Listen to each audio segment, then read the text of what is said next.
Hello and welcome to Board of It. I'm Farrell, this is Tally, and today we are reviewing the third and final Tapestry expansion, Futures and Fantasies, or Fantasies and Futures.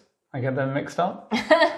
And this is you could say, small expansion to Tapestry, and is going to incorporate basically alternate realities, so Futures and Fantasies, that's the title.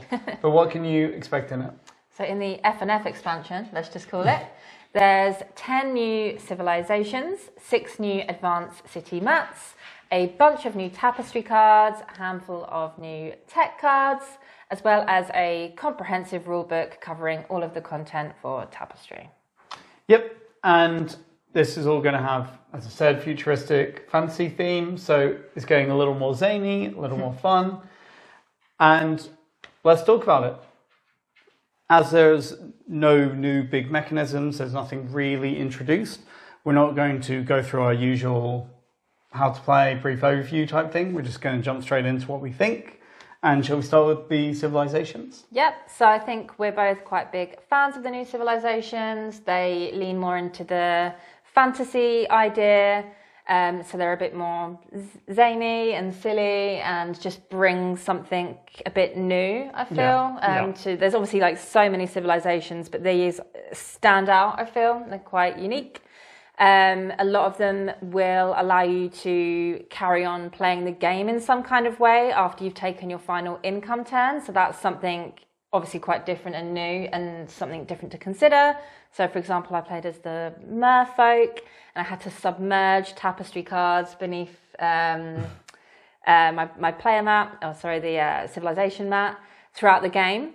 And then I could play them after the income turn 5, or I could discard them for points. So I think that was quite unique and something quite interesting to consider like throughout the game. And many of the civilizations have that kind of power. And yeah, I think that's quite fresh. Yeah, so we've played 3 times for the expansion, and the first 2 times I really enjoyed the factions. Yeah. I think most of them are great additions and interesting and fun. Some of them are, I'd say, duds. I really didn't enjoy the last one I played as. But on the whole, you're always going to get that, right? I mean, There's like 50. You're going to have some that are like whatever and some that are really great. And on the whole, these are some of the most interesting to play as, I think. Yeah. So, big fan of Civilizations. It's almost one of the reasons to buy it, to be honest. The highlights, great. for sure. Then I also found the advanced city maps to be really interesting and fun as well. Yeah. So if you don't know what these were something introduced in, I can't remember if it's Arts and Architecture or even back in Plans and Ploys, but one of the expansions where essentially in the base game you have the city maps where you put your little buildings and they're just kind of static and they just had different kind of orientations. Fill a 9x9 grid, right? And in the advanced ones, they all have some special gimmick or mechanic that's like another layer of something to figure out, but you can get bonuses out of it if you do it.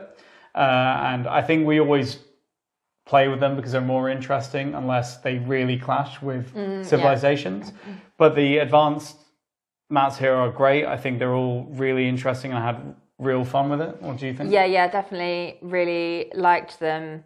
I mean, it is still just the same thing of taking your income buildings and filling it up, but just the thematics of it are more fun. So I had one where I had to make a path between the center of my city and defeat the goblins out in the different districts. So I had to cover the goblin and then make a path to the center one. So it's just a little bit more entertaining, let's say. And I think some of them that I played did give different bonuses other than resources as well. Yeah. So also a bit of a different angle. So yeah, big fan of those.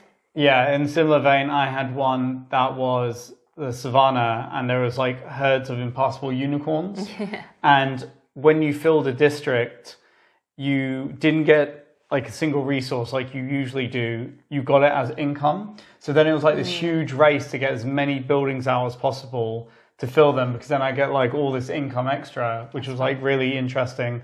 So those were a big hit with us as well. Then the new tapestry cards. Yeah, so think they're okay, not sort of game changing. More Tapestry cards. More Tapestry cards, yeah. They have introduced this this new thing called charmed Tapestry cards, where when you play them, you basically get another small bonus. Could be a resource or roll of the science dice or something like this. I think it's always good to get another small bonus, but it's not something that you sit and go, oh, I really want to play a charmed Tapestry card. Usually you either play it because you like the power and get the bonus because it's there, or you just play a normal Tapestry card because that fits better in the moment. So a fun little thing, but it doesn't really, I don't think, change your decision space a whole lot. No, I agree. And I think they lead into the tech cards, because the new tech cards, they all, I think, they can't be upgraded to level 3. Or, well, second level, I guess. I just call it level 3 because it's like here. But they can't be upgraded to the square unless you have a charmed Tapestry, because they're like weird things, right? Like they're quite funny, like a lot of this expansion is. Like I have one, mind control, right? And it's because the charmed tapestries represent you having contact with like alternate realities and other worlds. So they need to combine together for you to upgrade. And it's like interesting, but at the same time, I worry because for the first 2 or 3 games we played with the expansion, we just did like half and half the cards, not the full amount of Tapestry cards. So we'd make sure that we'd be seeing everything. Same for the tech cards.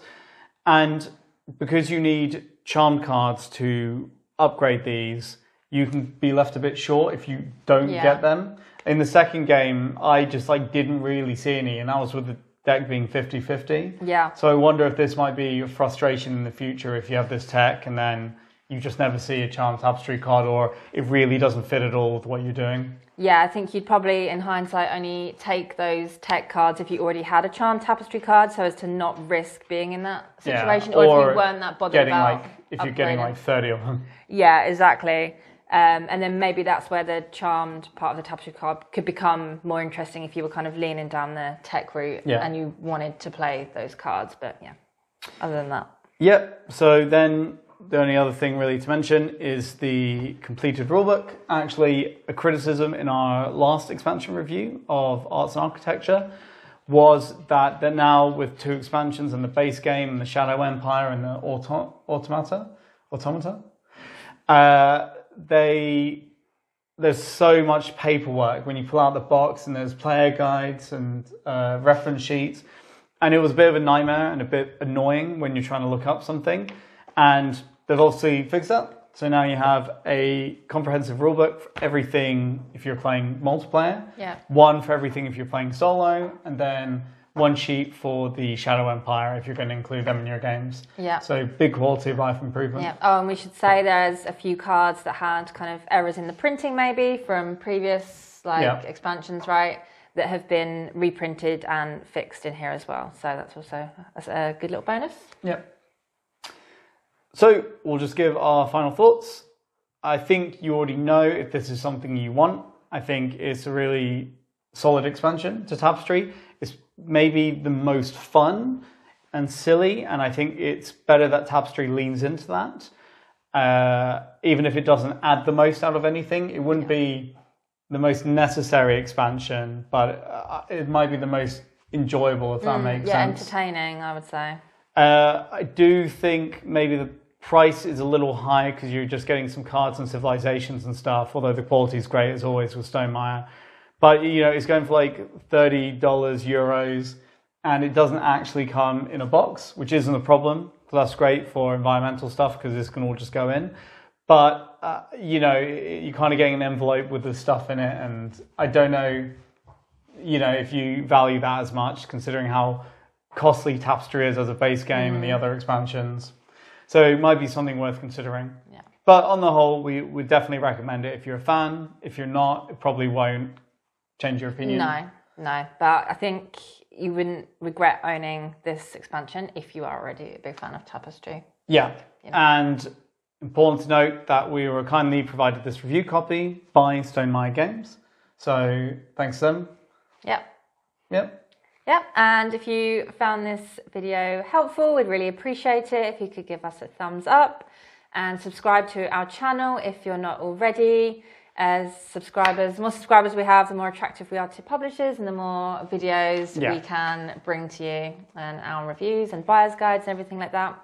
And if you have any questions about Tapestry and this expansion in particular or anything, we'd be more than happy to answer down in the comments. But once again, thanks for watching and we'll see you next time. Thanks. Bye.